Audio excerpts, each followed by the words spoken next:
Praise the Lord. Hallelujah. Dear friends, greetings from Father Franklin D'Souza.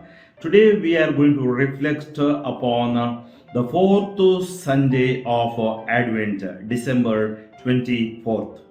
Let us pray. Heavenly Father, we praise you, we glorify you, we thank you. Thank you for giving us your own Son, Jesus, as our Savior. Today, as we reflect upon the Word of God, let this Word bring healing to us. Give us your Holy Spirit to understand and to grasp what we are reading and what we are hearing. Lord, fill us with your love, anointing, and healing too as we reflect upon the Word of God. We ask this through Christ our Lord. Amen. A reading from the second book of Samuel, chapter 7, verses 1 to 5, 8 to 12, 14 and 16. When King David lived in his house, and the Lord had given him rest from all his surrounding enemies, the king said to Nathan the prophet, "See now, I dwell in a house of cedar, but the ark of God dwells in a tent." And Nathan said to the king, "Go, do all that is in your heart, for the Lord is with you." But that same night, the word of the Lord came to Nathan, "Go and tell my servant David, thus says the Lord, would you build me a house to dwell in? I took you from the pasture, from following the sheep, that you should be prince over my people Israel.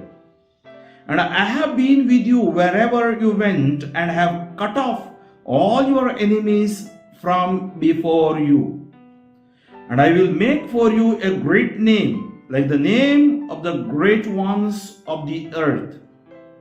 And I will appoint a place for my people Israel, and will plant them, so that they may dwell in their own place and be disturbed no more. And violent men shall afflict them no more, as formerly, from the time that I appointed judges over my people Israel. And I will give you rest from all your enemies. Moreover, the Lord declares to you that the Lord will make you a house. When your days are fulfilled and you lie down with your fathers, I will raise up your offspring after you, who shall come from your body, and I will establish his kingdom. I will be to him a father, and he shall be to me a son, and your house and your kingdom shall be made sure forever before me. Your throne shall be established forever." Psalm 89. I will sing forever of your mercies, O Lord. I will sing forever of your mercies, O Lord. Through all ages my mouth will proclaim your fidelity. I have declared your mercy is established forever. Your fidelity stands firm as the heavens. I will sing forever of your mercies, O Lord. He will call out to me, "You are my Father, my God, the rock of my salvation." I will keep my faithful love for him always. With him my covenant shall last. I will sing forever of your mercies, O Lord. With my chosen one I have made a covenant. I have sworn to David my servant. I will establish your descendants forever, and set up your throne through all ages. I will sing forever of your mercies, O Lord. A reading from St. Paul's letter to the Romans, chapter 16, verses 25 to 27.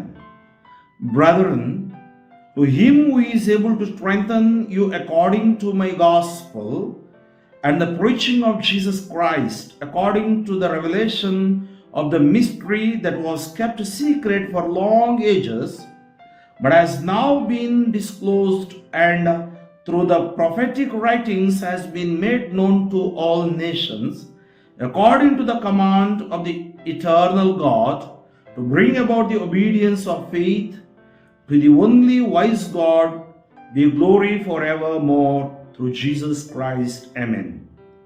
Acclamation. Alleluia, alleluia. Behold, I am the servant of the Lord. Let it be to me according to your word. Gospel according to Luke, chapter 1, verses 26 to 38. In the 6th month, the angel Gabriel was sent from God to a city of Galilee named Nazareth, to a virgin betrothed to a man whose name was Joseph, of the house of David. And the virgin's name was Mary, and he came to her and said, Hail, full of grace, the Lord is with you. But she was greatly troubled at the saying and tried to discern what sort of greeting this might be. And the angel said to her, Do not be afraid, Mary, for you have found favor with God. And behold, you will conceive in your womb and bear a son, and you shall call his name Jesus. He will be great and will be called the Son of the Most High. And the Lord God will give to him the throne of his father David, and he will reign over the house of Jacob forever. And of his kingdom there will be no end. And Mary said to the angel, How will this be, since I am a virgin? And the angel answered her, The Holy Spirit will come upon you, and the power of the Most High will overshadow you. Therefore the child to be born will be called Holy, the Son of God.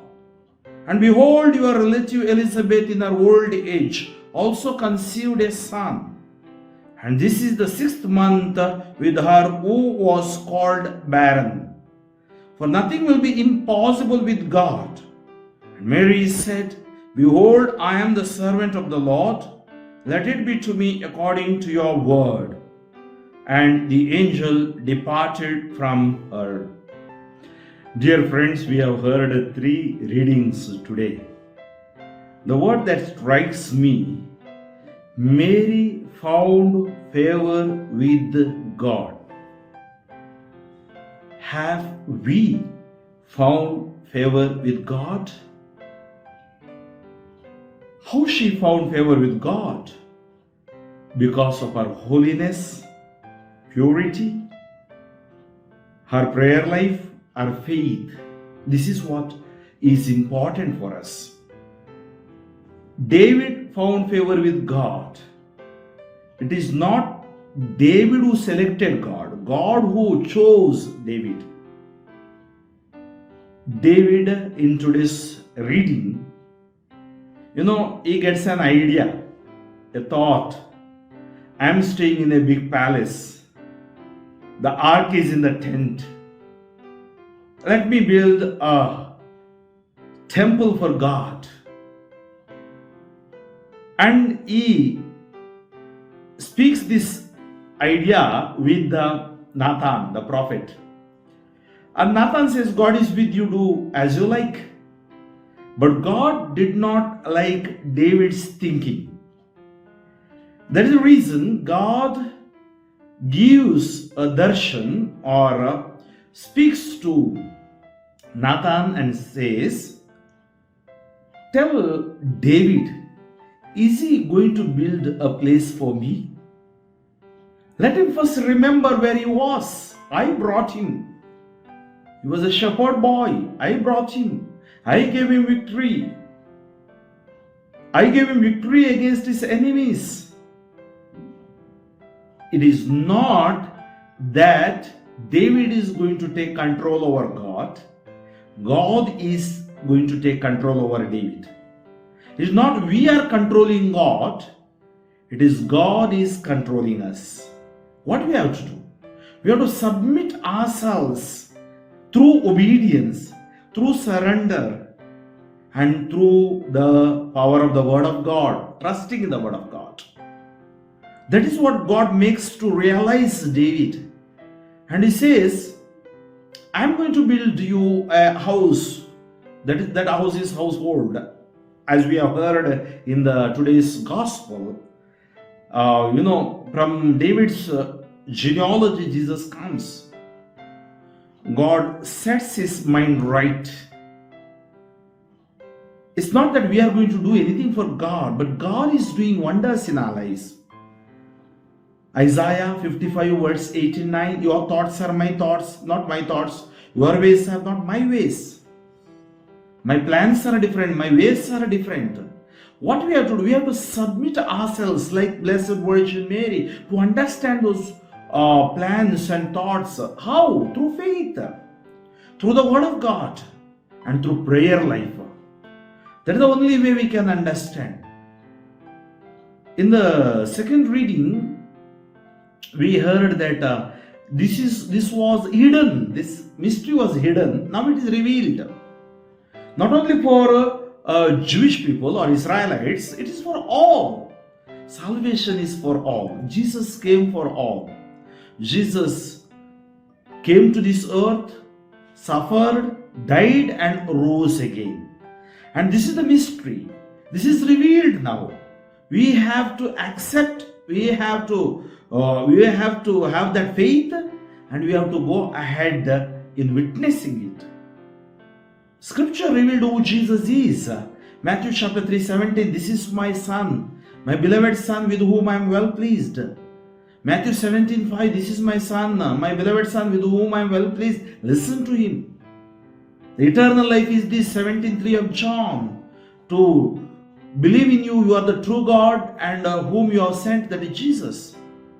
Acts 4:12, there is salvation in no one else except in the name of Jesus. 1 Corinthians 8:6 speaks about there is one God, there is one mediator, that is Jesus. Romans 10:9, if you believe that Jesus is Lord in your heart and confess in your mouth, you will be saved. Acts 16:31, believe on the Lord Jesus Christ, you will be saved, your household will be saved. Jesus is the Word of God, says the Scripture. And we have to trust, believe in Him. And in today's psalm we heard, I will sing forever your mercies, O Lord. You are a merciful God because you have taken, my lead in my life. When we come back to this gospel of today, many times we have heard this gospel. Something touched me here today. She was found favor with God because of her lifestyle, because of her commitment, because of her dedication. And when I have all those things, that doesn't mean that God should select me. No, it is God's grace. So, Scripture says, you are filled with grace. He says, hail full of grace, the Lord is with you. The God has given, when you are in prayer, when you are in faith, when you are in the Word of God, God gives you the grace to be humble, to be simple, to be gentle, to be generous, to be sincere.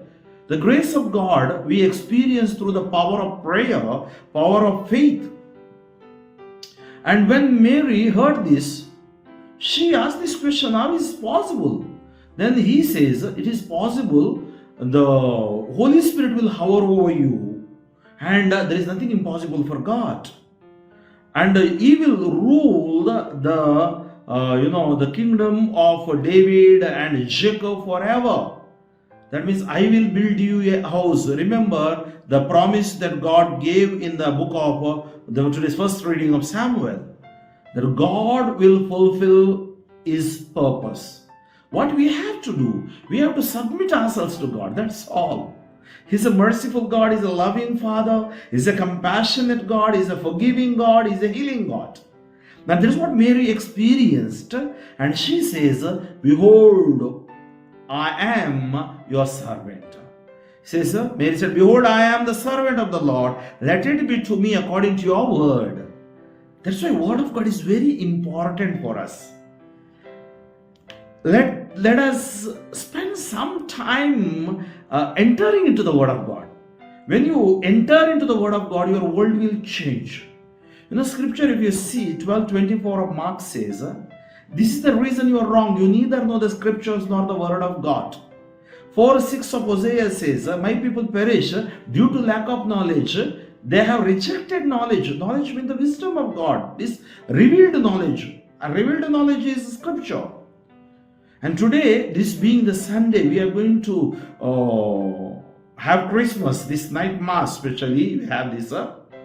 And there we see that truth is born. The wisdom is born. And only we understand because we know what it is. The revelation. And revelation is the gift of God.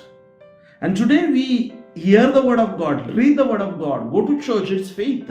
Faith is the gift of God. Everyone doesn't have faith. And today through our witnessing, the faith increases.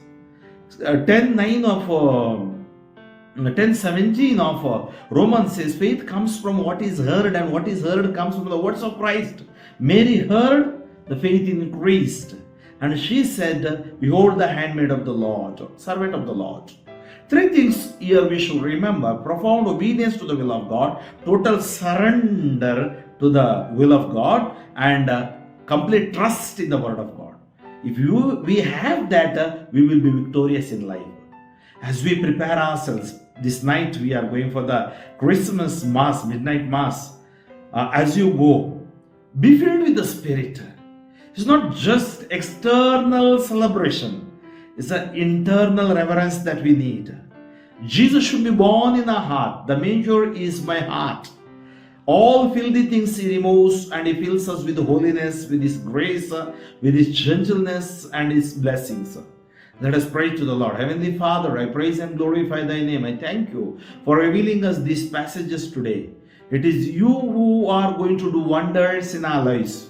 We need to commit ourselves to You, surrender ourselves to You. Lord, I surrender my brothers and sisters around the globe, those who are hearing me, listening me. All their intentions, their health, their wealth, all the problems and issues that they have into Your hands, Lord. Have mercy on them. They may give first place to You in their families, the prayer, the faith, and for the sacraments, and to follow the commandments. Give them the grace. I bind the blocks, bondages, curses, sickness, sin to go out from them. All those who are in need of Your healing touch right now, Lord, heal them, touch them, bless them. In Jesus' mighty name I pray. May God bless you. Amen, amen, amen. Dear friends, spread this message through your own social network so that others may benefit the blessing of the Lord. May God bless you. Wish you a fruitful Christmas. Amen.